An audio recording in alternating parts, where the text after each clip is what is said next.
Tells you, hi guys, good evening. It's Sylvia Worsham. Thanks so much for joining us for the Let's Get Raw and Real show.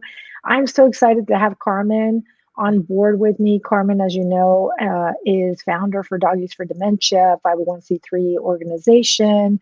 It's been featured on ABC and NBC shows. So it's quite a fun story because Carmen really came from the nurse practitioner medical side of things, which is where I came from and hailed from. And the first time I met Carmen, it was, oh gosh, when I first became an entrepreneur in 2017. It was one of the first networking gigs I attended. I didn't know a soul. And I ended up being seated in the same table with her. And the very first thing I noticed about Carmen, she had a camera with her, a fairly nice, large camera. And I thought to myself, wow, that's so awesome. She's going to take pictures. Who is this lady? Like, I want to get to know her. And then when she starts to tell me that she's a nurse practitioner, I'm like, what? Like, nurse practitioner, photographer? Okay. What's this about? And then she said, well, I have this company and I do social media posts. Do you have any need for that? And I was first starting out as an entrepreneur, and I thought, do I need that? I don't know. Do I need that? I have no idea. So this show tonight is basically going to get into that journey of transitioning careers, because career is one of the 7 pillars of life. And the show was created for that. It was created to bring applicable tips to the community and humanity at large, especially during the pandemic when everybody was stuck at home and everyone had time to zoom in and hear wonderful shows. And if ever there was one pillar that really causes some confusion and pain, it's career, because most people feel the fear. You know, I know when I was in corporate America, never saw myself leaving it. It was like golden shackles, the golden handcuffs. The salary was great. The hours were horrible. It did horrible things to my family because I was in medical sales, and when, especially the job I moved to Austin for, I would have to be in the operating room at 6:30 in the morning, and sometimes wouldn't get home till 10 p.m. at night, and that's no good for a brand new, marriage, a second marriage, and a child at home. That's just not going to work. So eventually I said, you know what, this is just not working. And both my husband and I decided, you know what, I'm going to take a little break. Well, that little break turned into several years. And then prompting came to become a coach. But it's not an easy transition at all. And I think Carmen knows that because Carmen has created a couple of businesses. And tonight she's going to be talking. I mean, we have a huge program set up for you guys. And what I've done is I have posted the questions I plan on asking Carmen tonight in the chat. But anyone, feel free to ask any question anywhere during the program, because this is a really loose program. And this is your program. This is for you tonight on Career. Carmen, thank you so much for joining us. I'm so excited. I haven't seen you. So, great to see you. Tell us a little bit about yourself, Carmen, about your Doggies for Dementia, about your photography, your social media photography business. Give us a little bit of background. Yeah. Oh my gosh, I remember meeting you, Sylvia, and I was really new to the networking world too. And I think if I didn't have my camera with me and a job to do, or kind of like I was doing extra, and I was also a guest and watching and listening to the speaker and things and meeting people, I will just say this, I always knew where the exit was and how to get and say, hey, I'm just going to use the restroom. I'll be right back, and just leave. Because it was too stressful for me to like introduce myself and talk about what I wasn't that clear on it in the beginning. So it was tough. It was really tough. And yeah, that 2-minute like introduction to me never works. I don't know about you, but that whole, what is it called? What do they call it? The elevator, pitch. The elevator pitch. I'm like, no, that's just not going to fly for me. I don't even know what I'm doing. That was exactly my problem. I wasn't quite sure how to even describe it or even what I was doing because it was new. I really wasn't sure. I really wasn't sure what it was going to look like. And I think that was something I thought before I left 40 years. It was 40 years as a nurse and 20 plus as a nurse practitioner. And wow. yeah, and I really never thought about what do I really, really want to do. I loved what I was doing, but it just like you, it was difficult and it wasn't creative enough for me. But I just never thought about doing anything else. And, you know, and I never thought about doing something different if I didn't know exactly what I would be doing. Right. When Exactly that word. I was like, there's a control pattern right there. Gotta have it perfect. It's gotta be perfect or I'm not doing it. And it's like, that's just not gonna fly. But in the coaching world, we know that that's just the pattern. It's not who we are. It's all it is. Yeah, and beyond being perfect, it was in our career when we took a new job, we knew what that job would entail pretty much. We knew there'd be things we didn't expect and things to learn. But when you go from a career to an entrepreneur, that knowing of what it might look like, it was just blown out of the water because it's nothing like that. You know, there were a lot of things I didn't even know to expect or what I would be doing. Because great opportunities land in your lap all the time. So how do you know when, I mean, this is kind of going off the cuff of the questions I'm asking, but how do you know what ideas would stick? Like which ones you would actually develop? Because I think that's where most people, that's the fear of which one. I have so many ideas, especially if you're creative. So how did you, because that could be lessons learned. Yeah, let's start with the third question then. Kind of interesting. Yeah, I was home from clinic and I had the flu or something. And on my computer, it popped up a Creative Live, which is a platform for different education, a lot of different educational. And there was a free one from a photographer. Her name's Jen Rosenbaum. And I have since been her client in New York City, which was a real thrill. Yay! Yeah. But I watched this. And I had been, doing very casual. I'd never even taken a photography class, but she was talking about using your art and your talents as your voice and to stand for something. If you don't stand for something, you stand for nothing.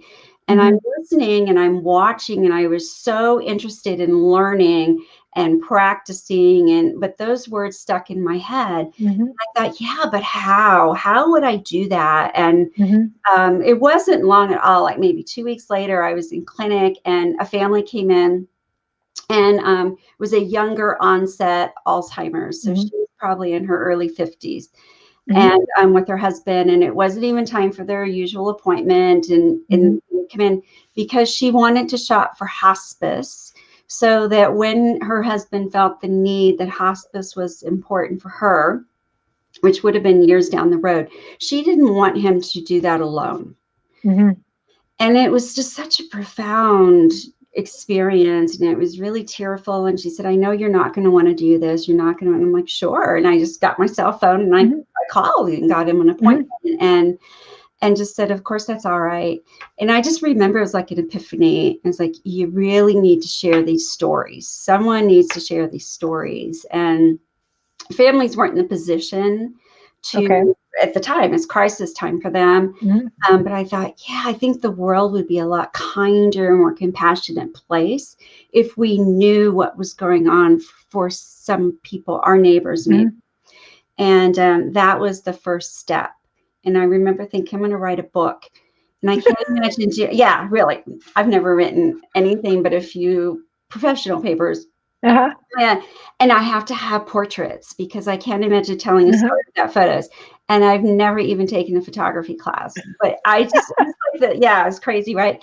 But I was so clear. And I thought, yeah, I'm going to practice and I'm going to learn this. And probably within about 6 to 7 months, I left the clinical world to do photography and to write this book, which I thought would take like about 6 months or so. I'm such a Pollyanna. I had no idea. No. Yeah. But how long did it take you? Honestly, how long did it take you to write your book? Yeah, so there were 13 families, and I had time to visit with them for about 2 years, some of them, about 2.5 years, from the very beginning to the very final submit to publisher. Yeah. Wow, 2 years. So yeah, everybody's journey is different. And you touched on a couple of very good points. I thought, how it just happened to pop up in your computer and how you just kind of clicked on it and you intuitively knew something inside of you must have gone click. Yeah. Right. It was like I knew, like, this is important. And the turning point for you was what? What finally did you just say, you know what? I'm transitioning. I'm going from, that was it right there for you? It was an epiphany, really. I mean, I just got I know pale, and I could feel like I was sweating, and I came out to the common area, where my medical assistant was, and I said, I'm going to write a book, and I'm going to tell these stories. And she said, okay, that's wonderful. And you've got 3 patients waiting for you, and you're like 20 minutes behind. And it was like, yeah, of course you will. But I knew, like, yeah. So it was in clinic, in practice, where you just kind of the thought came into your awareness and you're like, I'm doing this. I'm doing this. Now, was it just something how long did it take you from the epiphany to actually leaving the full-time position of nurse practitioner to entrepreneur? Well, I will tell you, by the time I drove home that night, Austin traffic, so it was a good hour or so, I had a plan in mind. Wow. And, yeah, I did. And so I started asking friends, will you pose for me? Will you, be let me practice? And about 6 or 7 months before I had it in place, and I wasn't in a huge hurry. I knew I was doing it. I really had no idea, just everything that went into it. Honestly, it's a good thing too, because I'm thinking I could do this. This won't be so bad. I knew nothing about business. I had never been to a networking meeting. I knew very little about social media, very little. I could open Facebook and look at things. I rarely posted. Yeah. I love it. Well, that's like for young people. I don't even know what that is. And, now I'm like all over the place. But there was so much to learn. And I remember someone asking me, like, well, what's your point of view? And my response was like, what does that mean? Well, what? I don't know. And they're talking about branding. I'm like, I don't know what that means. Like, yeah, it comes at you like, what are you asking? I have no idea. And I paid for a branding coach, and it was way over my head. I needed somebody someone to begin with. And because, when you're new and you're starting out, people who know what they're doing are out there looking for people who don't know, because we're their perfect clients. You don't know. Of course, you're completely oblivious. Yeah. I didn't know I would be paying for coaches for this and leaders for this and experts and that, I didn't know. And now I'm one of them, because I help people with their branding, but I didn't know. I learned it. You learned it. So that was the lesson learned. I guess looking back, you would say, the lesson learned was do your work, like your homework before you get out there.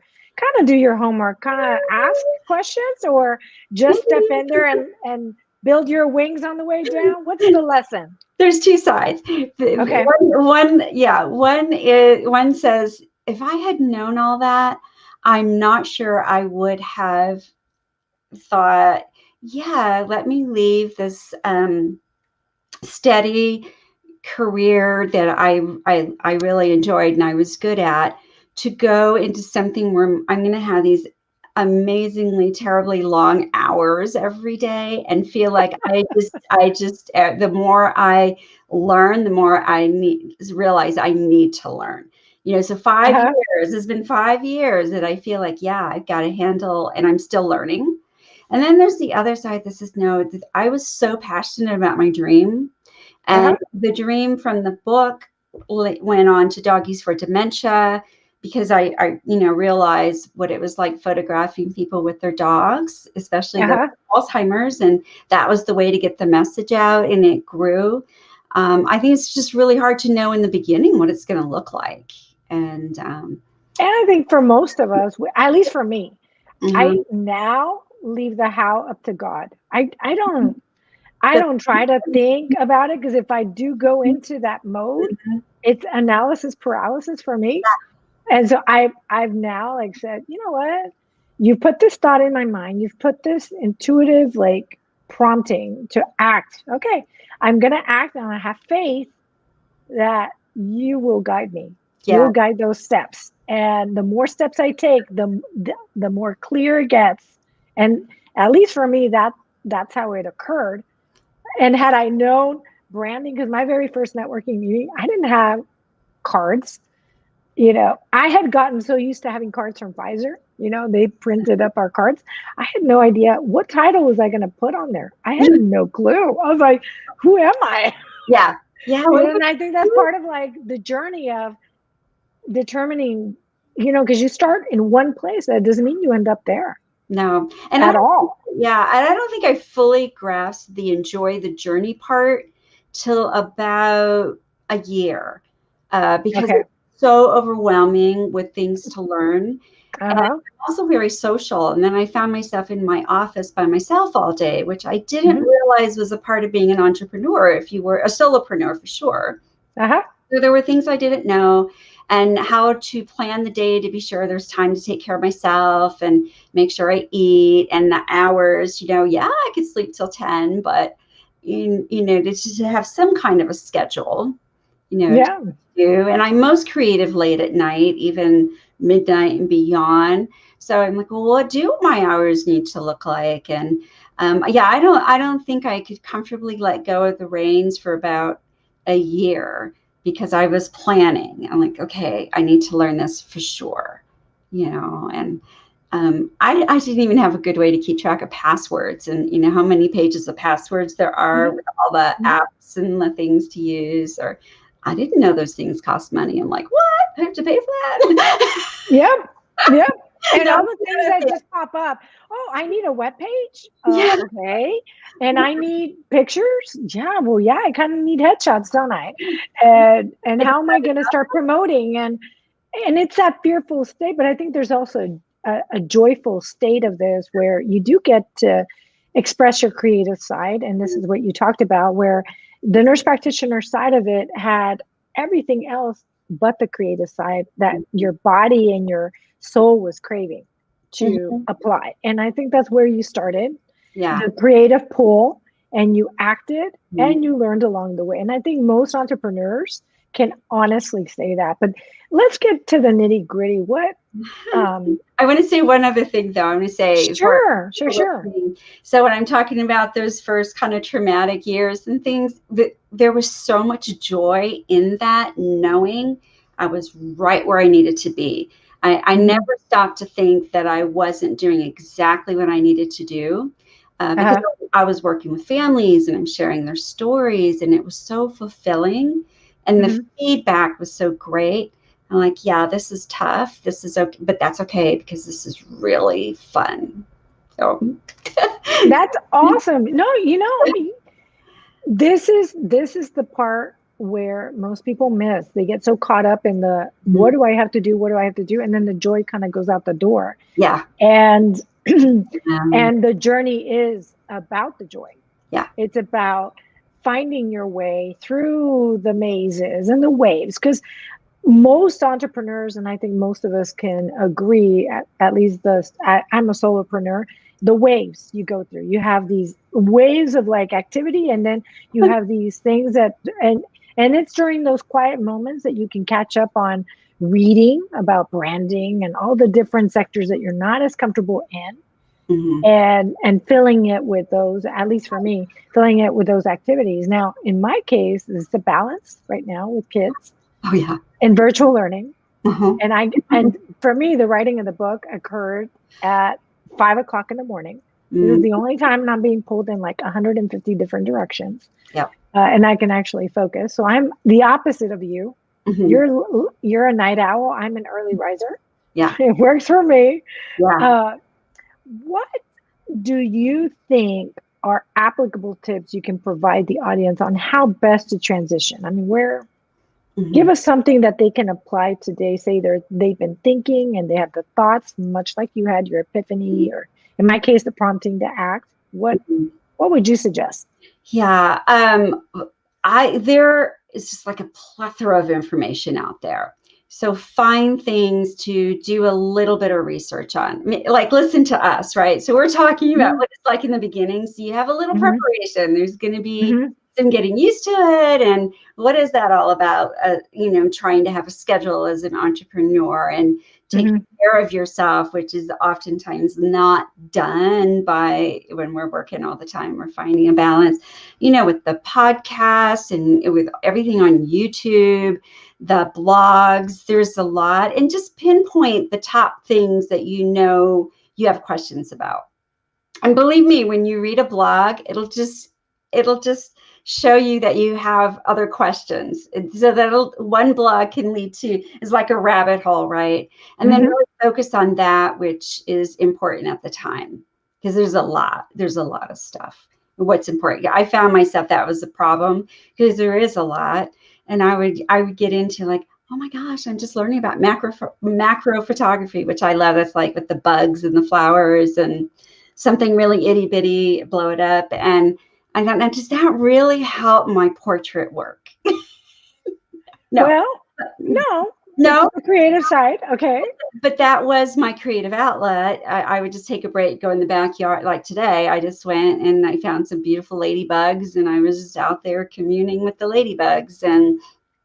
But now, 5-6 years later, I'm getting ready to start a storefront for all of my macro work, which is an online wow, right? And so I've just saved things, but that was where I thought maybe I was wasting my time. It was kind of like my creative outlet. I just spent a lot of time studying. Maybe it's turning into a business. Yeah, I had that there, and I thought, okay, if not now, it's there. And now at this point, I'm looking at other, I'm like, oh, you know what? That's an online way of generating some income. And I've got some really great photos that I love and that were interesting and got a lot of positive social media response. Like, yeah, I could just kind of put those on and let that ride. And, so I think that one thought, if not now, that's okay. Just everything in its time. Yeah, keep a list of those ideas, because once again, those ideas, at least for me, like if I have a little booklet where I write all my ideas down, and when I have those moments where I've got to create a blog post or a Mindful Monday video series, and say something, I'm like, on those days I just go blank, and they happen. They happen a lot. You do a great job with that, Sylvia. You do a fantastic job. And I read, I'm like, okay, I have the inspiration here.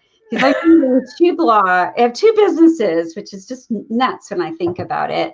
2 businesses. And you're about to open up a third one. Well, why not, right? Because, 2 is just not enough.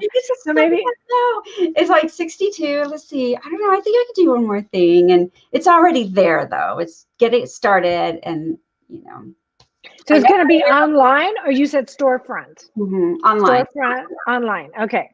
Online.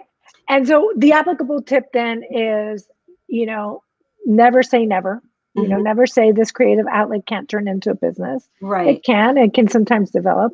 What would be a second applicable tip in the transition? Like for anybody that's just not passionate right now? Oh, for those who aren't quite sure what they want to do right now. Yeah.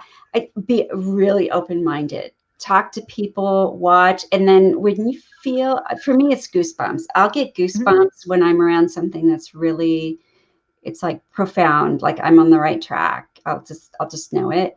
And but we're all different. Sometimes people get chills, or they'll get a certain feeling, and or they're just drawn to it and they can't explain it. Just pay attention to that and take a look. And I think too, whatever you're seeing doesn't mean that that's how it has to be for you. That's the beautiful thing about entrepreneurship. You get to be creative and just be open-minded to that.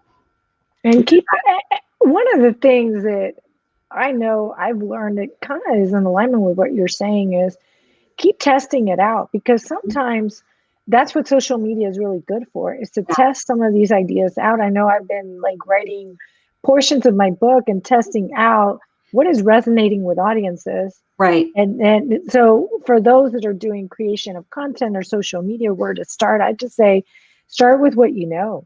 Right. It's that, like you started with dementia because that's what you knew. That's That's right. what you were treating in Nurse Practitioner, like in your medical world, Yeah. right? And you expanded from that. Yeah. You started there and then went, okay, how else can I help them? Mm-hmm. You know, what is needed in the world in terms of like what is missing for these patients? Yeah. And I'm assuming that's how Doggies for Dementia kind of came about. Can you tell us a little bit about Doggies for Dementia so people Yeah. understand? Yeah. I want to just go back a little bit too, in the sense where you're looking and you're not quite sure. I would have said probably in the beginning to say it'd be kind of a general photographer was like, oh, I don't know, because I'm used to helping people in a different way.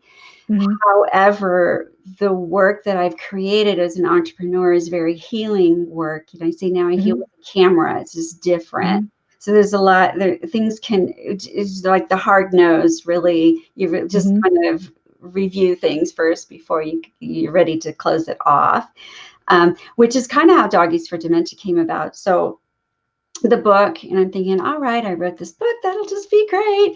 But that's it's really a marketing tool and a way of reaching people to say, hey, I'm here, this is what I do, and I think this can help. And so in learning social media, I'm posting the photos from the chapters and from the families and sharing their stories. And I realized that not only did I enjoy photographing the family with their dog, that we were getting these candid, beautiful, it's like a dog is the great equalizer. It's almost like humor, you know, it's like, we're all, and they kind of even forgot I was there taking photos. We're just playing with the dog and having fun. And those were so popular on social media, where when it was just people are just scrolling, and you add a dog, it's like, oh my gosh, look at this cute dog. And then they'll read the story. And I thought, all right, we got to meet people where they are. And if we want to educate about dementia and raise awareness, which is really because we respond in fear to things we don't know about. And families were reporting how lonely and isolating it was. To care for a loved one on their own, and their friends and families didn't know how to respond. And so they didn't come around. And I thought, how do we change that? How do we educate the world and make it more kind, more compassionate? And we add a dog. And that was a game changer. And so for a year, it was a part of Carmen's Legacy Productions, my for-profit business.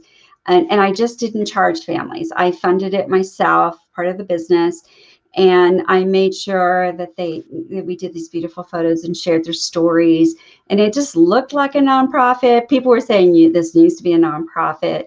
It took me a year, though, to say, okay, because I needed to get help with that. I needed to pay someone to help me get started, and what is it going to look like, and a board, and to learn what is a nonprofit. Even I don't know. And that's how Doggies for Dementia came about. And so a year then, don't you know, I started in March of last year. Then I remember the pandemic had just hit and you were starting this thing. And that's tough to start it during the pandemic. Must have been tough. So tell me how you navigated that, because that's a tough one. I know some businesses started and some flopped, because it's going to happen. But sometimes our failures lead us to our successes, because we know what worked and obviously what did not work. Yeah. Well, it goes back to paying attention, because I couldn't get out and photograph people. First of all, I was diagnosed with cancer and went through that journey, which wasn't too long. True. It was a journey. And then like, it's not safe to be around the vulnerable and the elderly, and we're all isolated, which really gave us all a good taste of the bitterness of isolation and loneliness, right? Most of us, and as a world. And then I started listening to, I wondered, like, what's it like for the long-term care when the residents can't have visitors, because families are really involved. And I found a Facebook group called Caregivers for Compromise. And I started paying attention, because they're saying, look, we are part of the caregivers. You need to let us in for our loved ones. And the stories were so profound. I thought, we're here about raising awareness. Let's tell those stories too. Let's tell the stories for the caregivers. Let's tell the resident stories, and let's tell the stories of the medical world too. And so I focused a lot on that as part of raising awareness, all gearing up for now when we can get out there and actually photograph families and tell those stories. But those stories have changed. They've changed secondary to the pandemic. It's still the same, but that isolation and the other part is something most people now can understand better.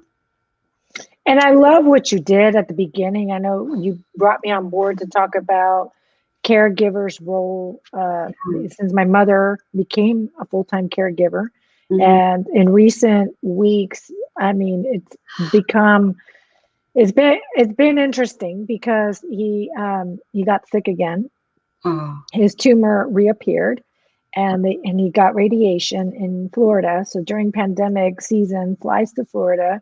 Luckily, he had already received the 2 vaccines for him, and my mom had the 1 vaccine of Moderna, right? And so they were somewhat covered. So there's that, right? As a daughter watching, and then now coming back and having to go into a rehab hospital because of swelling in the brain and just a lot of different complications that occurred. I looked at my mom and I said, Mom, you got to take care of yourself as a caretaker, because you're the one taking care of him, and it takes a toll, a huge toll on the caretaker. And I know you share that side immensely for Doggies for Dementia, because it's not just about the patients, it's about the family members. And they're going that transitional, because they're the ones dealing with the ups and downs of the medical world, all the, medicines, especially for dementia patients that can't remember. Alzheimer's, they forget who they are. They forget who the person is. And they do need additional support.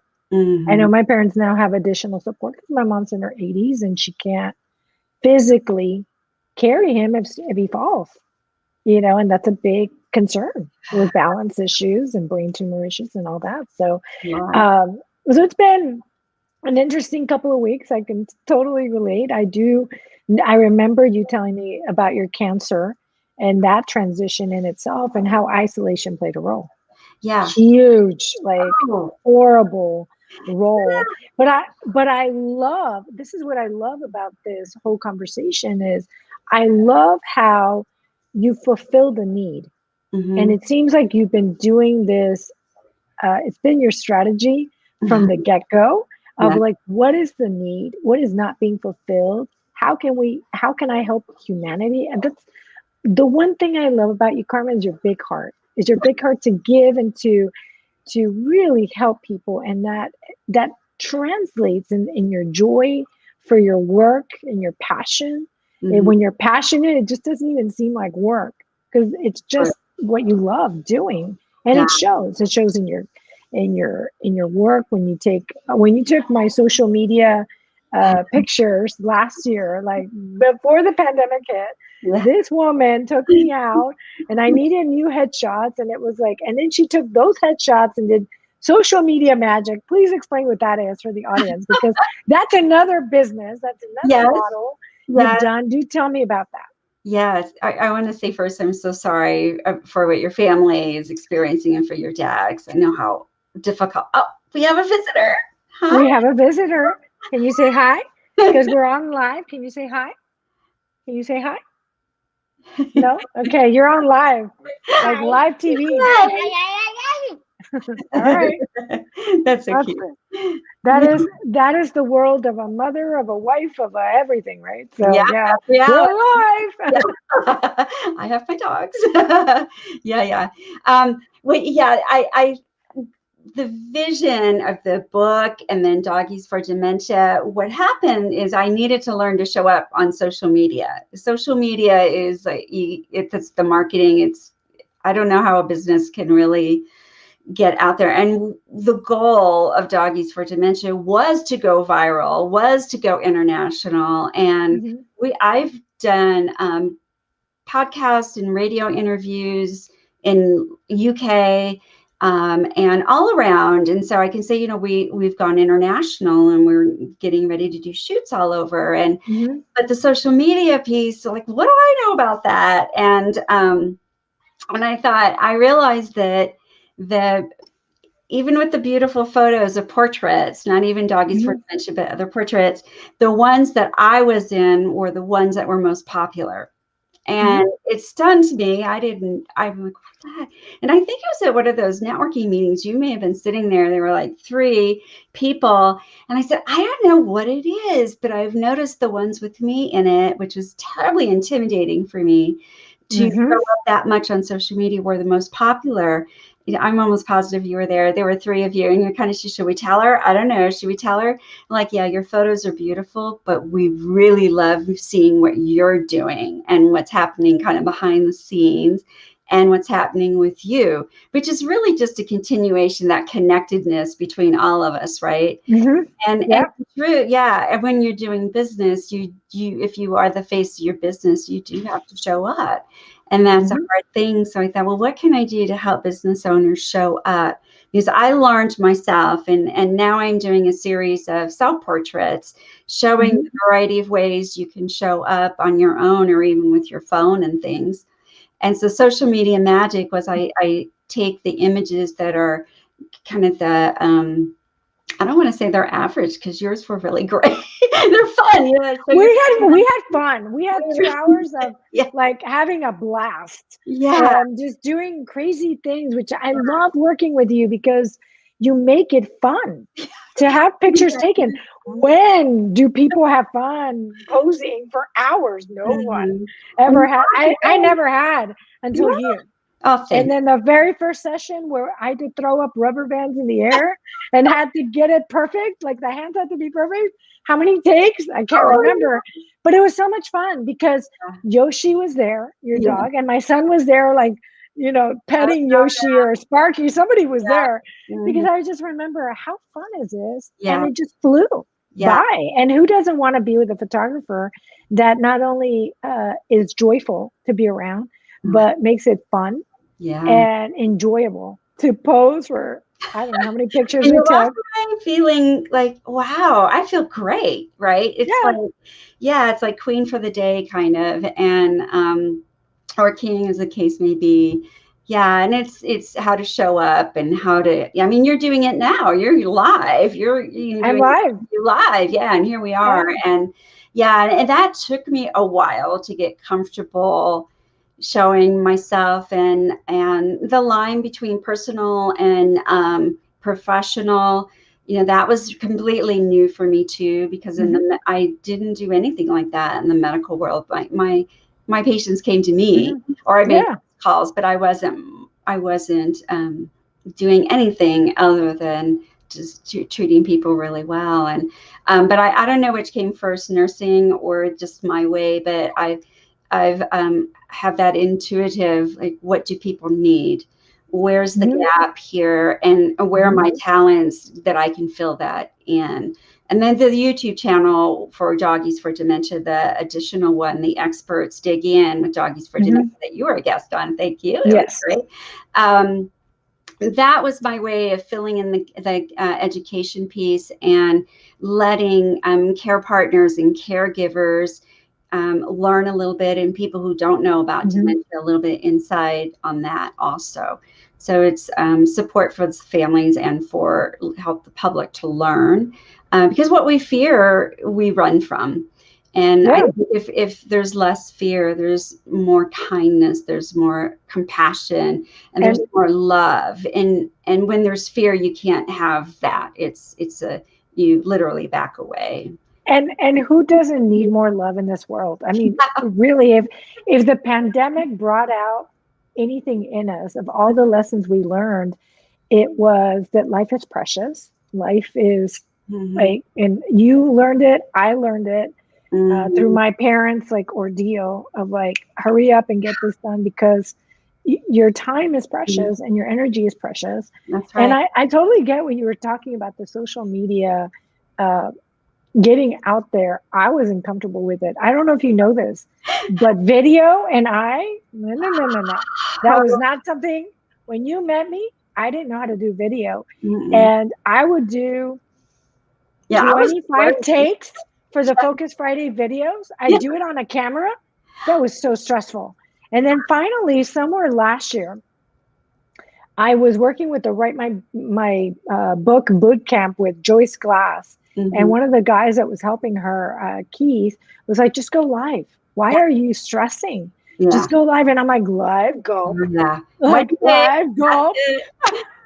But you know, I don't know about, I'm assuming it's going to be the same for you. My friends and followers love the vulnerable, I made mistakes. I had a piece of paper that had reboot written on it.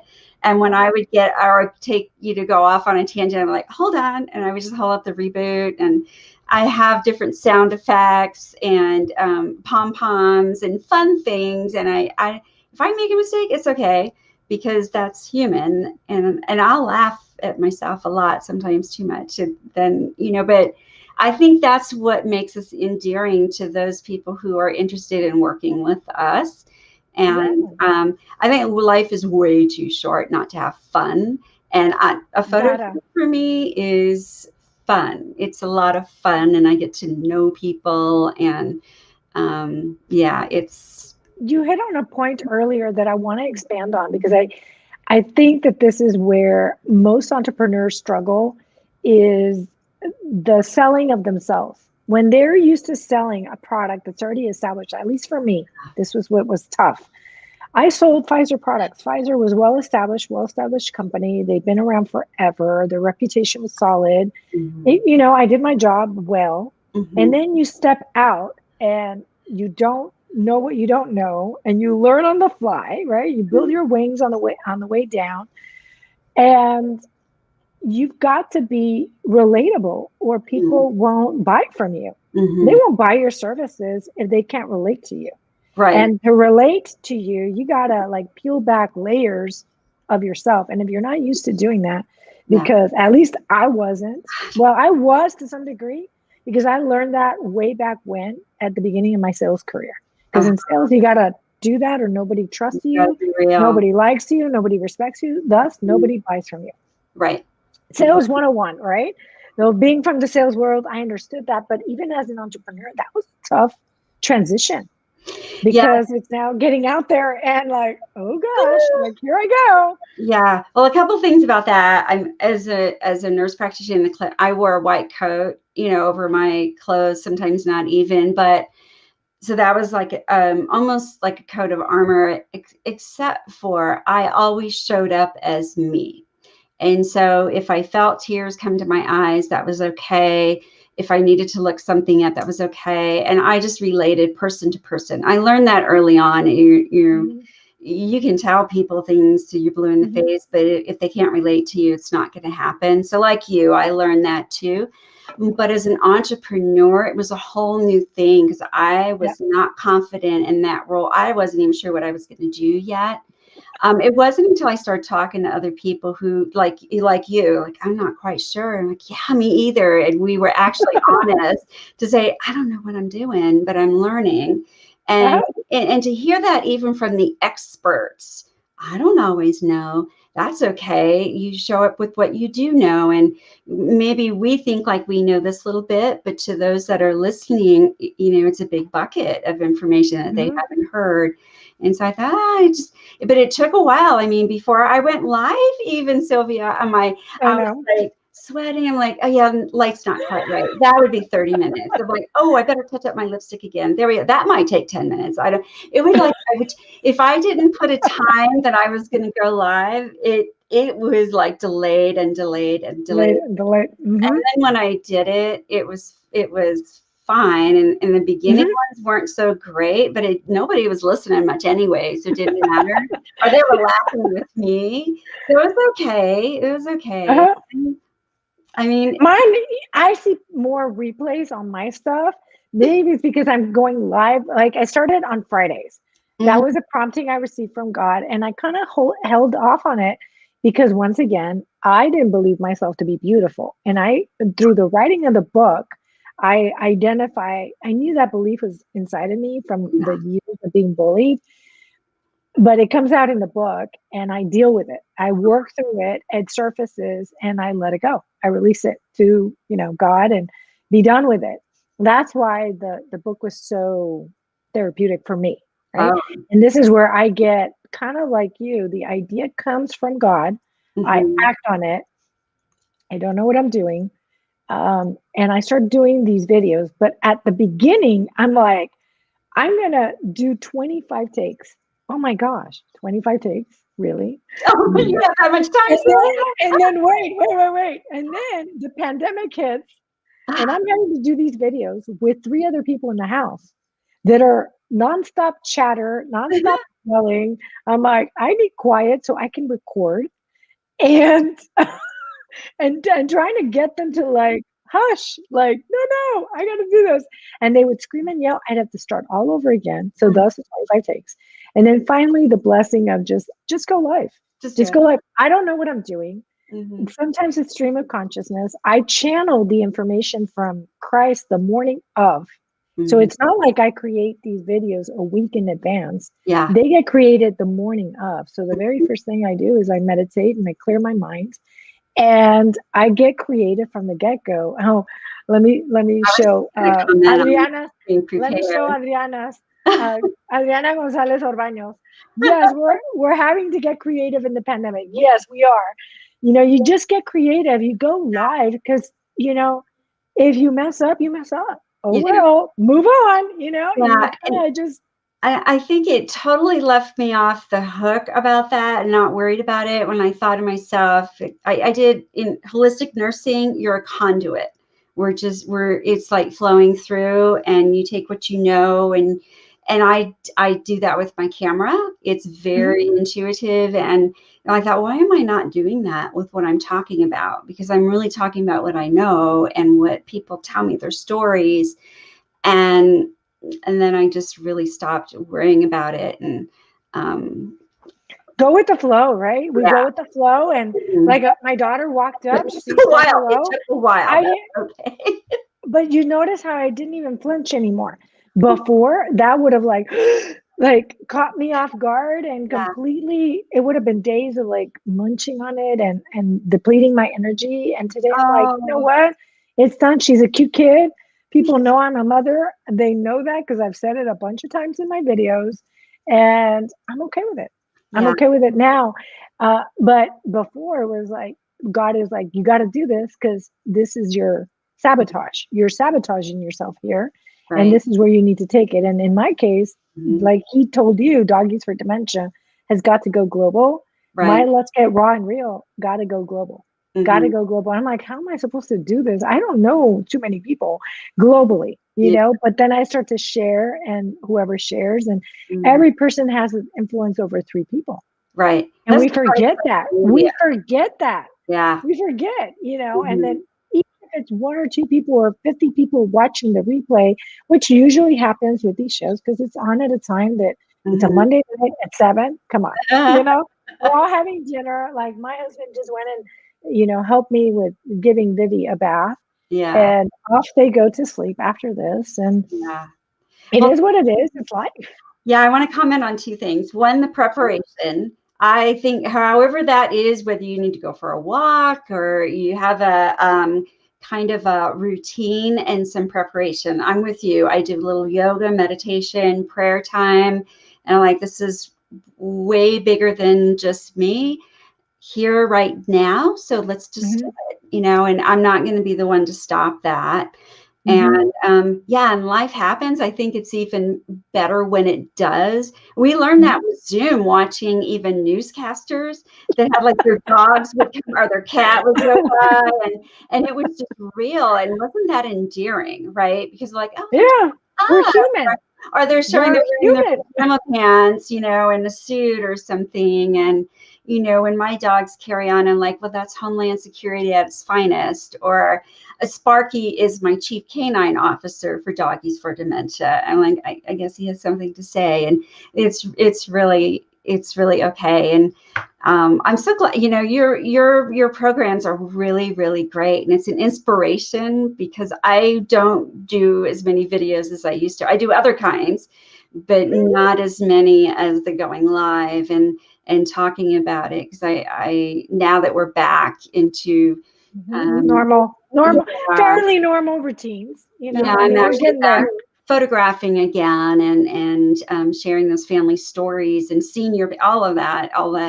I have a little bit more meat to what I want to say, a little bit more stories to it. And yeah. But that's neat because to make excuses, because you expand. You're expanding on, you start with what you know, and then the more you move forward, the more the clarity occurs.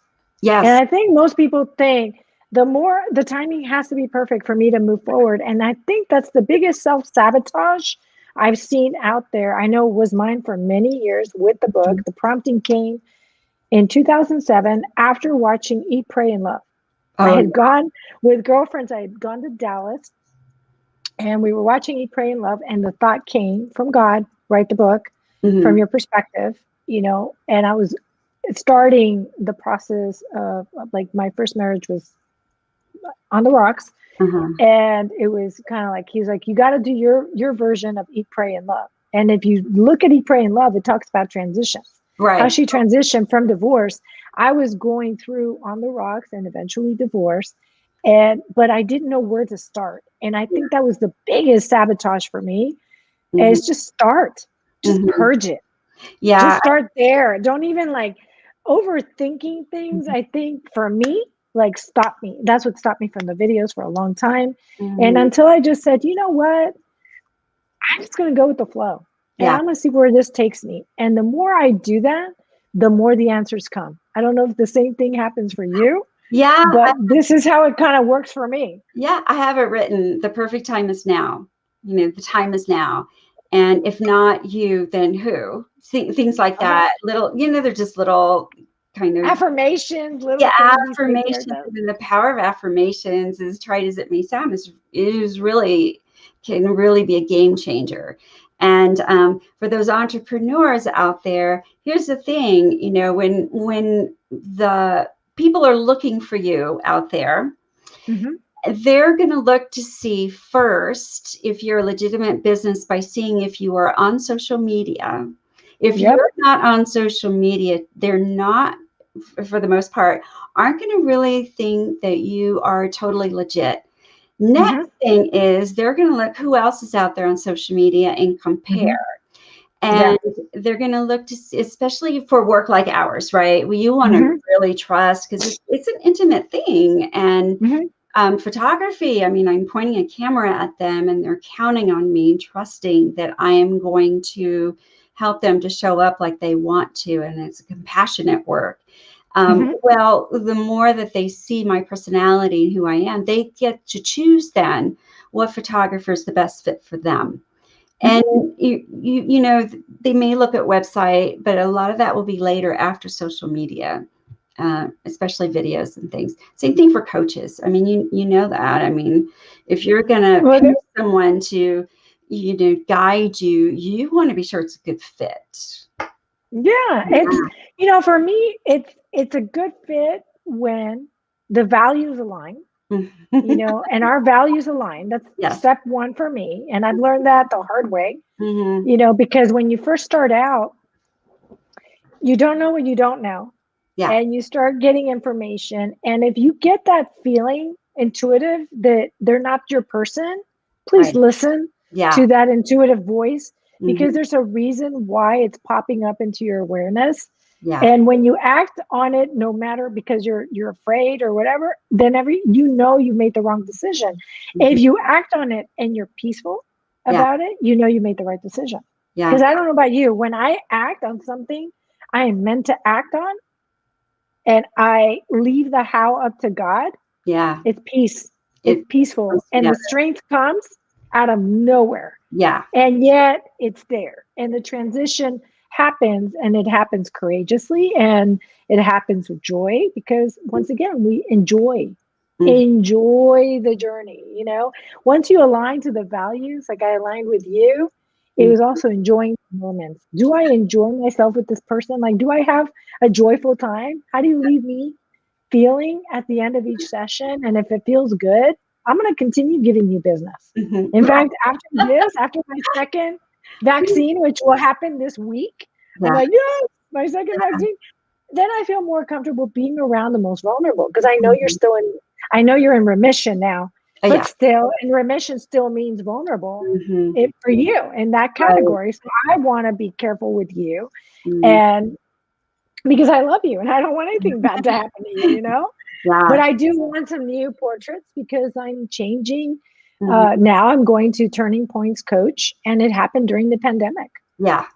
I It have, was, can I talk about values for a second? sure, talk Right. about them. I'm going to say, that was one thing I had no idea to really think about when I was getting started, and that's okay. And I attended a workshop by a friend of mine who's a wonderful, she's more of a leadership coach, and she does a very, Candy Barone, and she was talking, and she gave out this list of, and I don't know how many, maybe 50, 75 different values.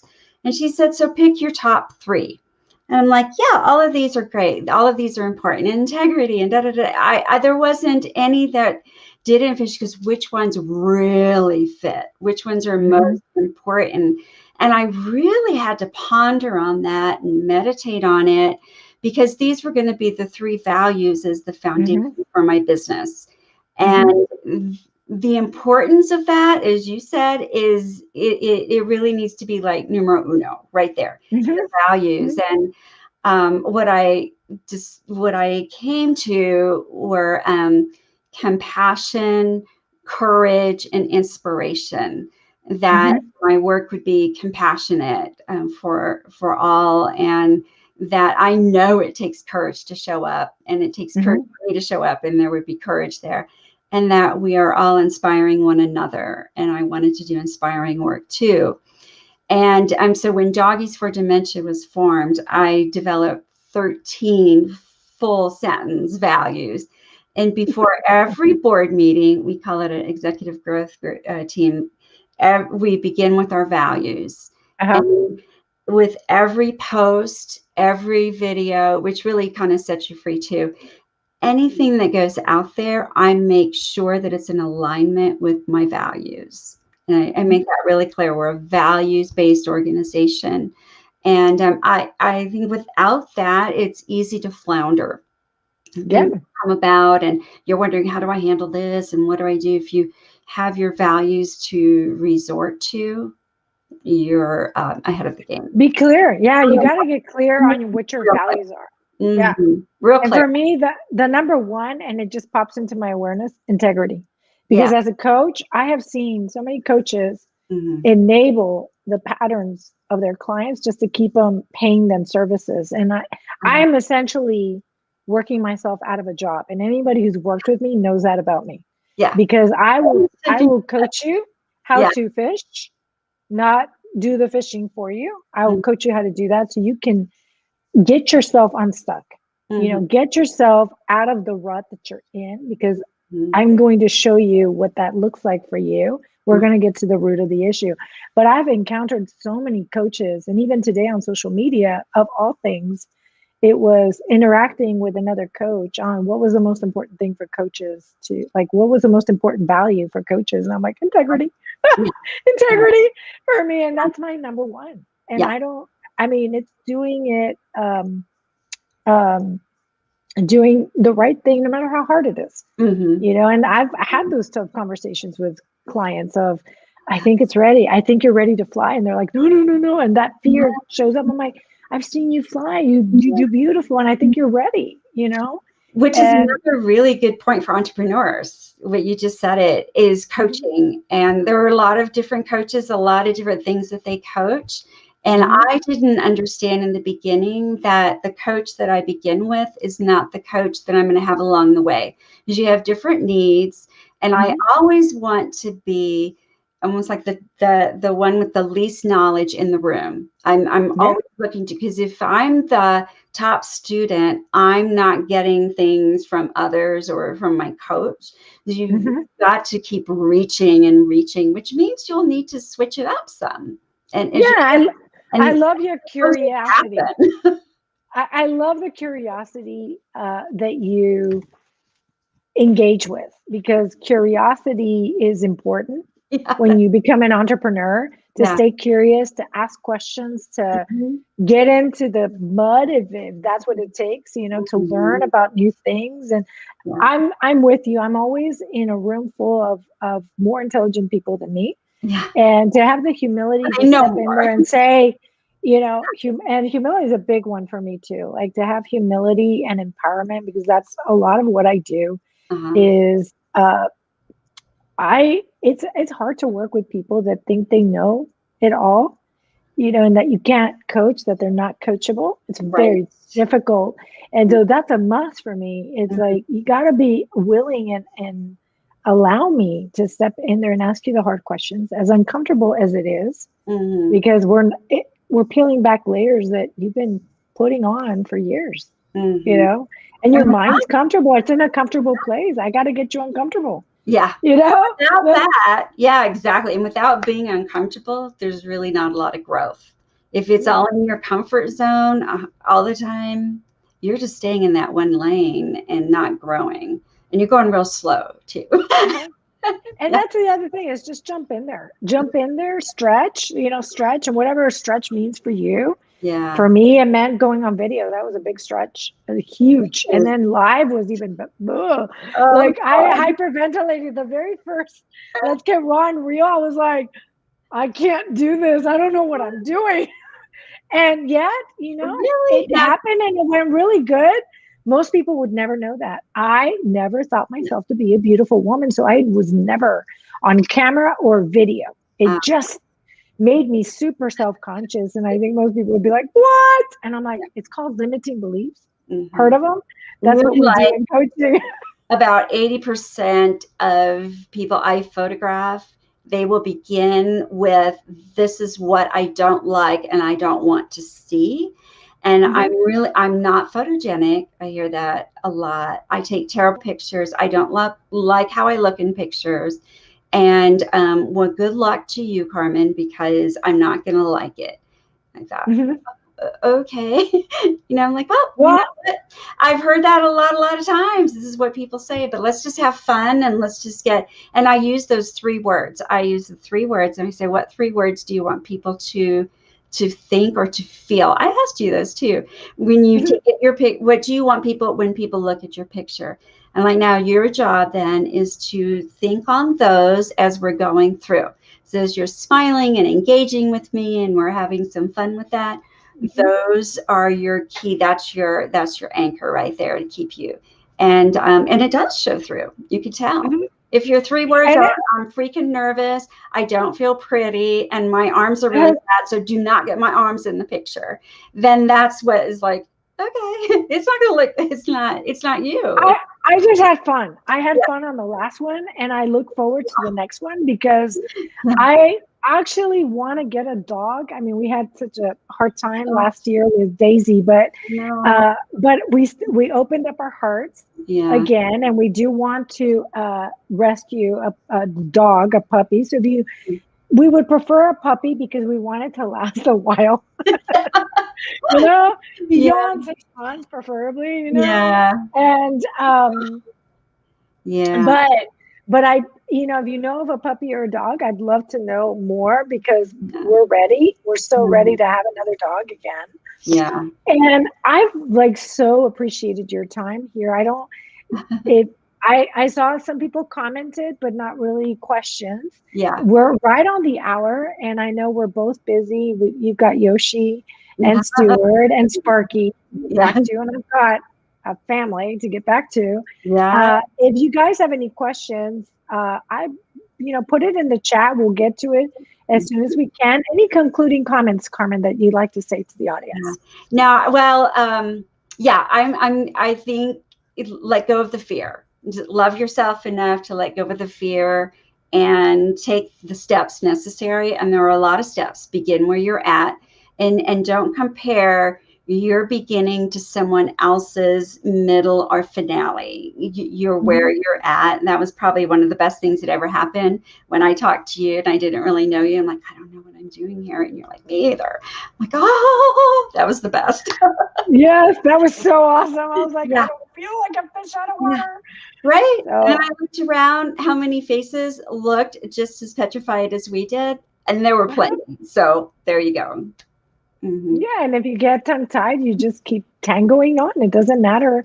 Nobody's here to judge you guys at all. I think transition in career is probably one of the toughest ones, but if you see two women here that have done it and have done it beautifully, why not? What's stopping you? And those are the questions you really need to ask yourself. I've had so much fun with you tonight. I'm so happy I got to see your beautiful face.